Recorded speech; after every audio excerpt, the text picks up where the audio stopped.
நிறைய பேருக்கு பட் ஏதாவது கிடைச்சா நல்லா இருக்கும்னு ஆசைப்படுறேன். நிறைய விஷயங்கள் தப்பாகவும் நடந்திருக்கும், நல்ல விஷயங்கள் நிறைய நடந்திருக்கு, நிறைய லேர்ன் பண்ணியிருக்கோம், நிறைய விஷயம் இழந்திருக்கோம். அதெல்லாம் நம்ம ரியலைஸ் பண்ணிட்டு இந்த அடுத்து வரப்போற 26 வந்து ஒரு நல்லபடியா நம்ம ரியலைஸ் பண்ணி நம்ம எப்படி வாழணும்னு ரியலைஸ் பண்ணி வாழ்ந்தா நல்லா இருக்கும், பெட்டரா இருக்கும். நிறைய ஒரு பெரிய விஷயத்த இழந்திருக்கேன்.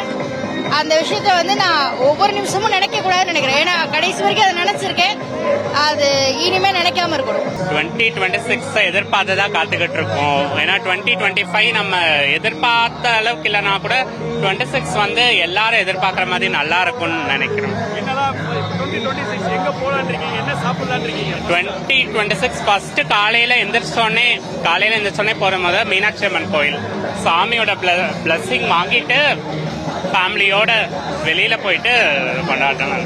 நான் இப்பதான் மதுரைக்கு ஃபர்ஸ்ட் டைம் வந்திருக்கேன். 6 months தான் ஆகுது. ஸோ நாங்களும் எக்ஸைட்மெண்டா தான் இருக்கோம். நெக்ஸ்ட் இயர் எப்படி இருக்க போகுதுன்னு பார்ப்போம்.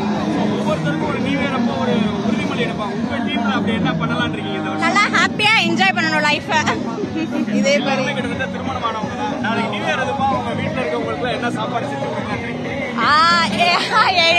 எல்லா நாளுமே ஸ்பெஷல் தான். ஆமா சார். வந்திருக்காங்க, ஆபீஸ் போயிருக்காங்க, நைட்டு தான் வந்துருவாங்க.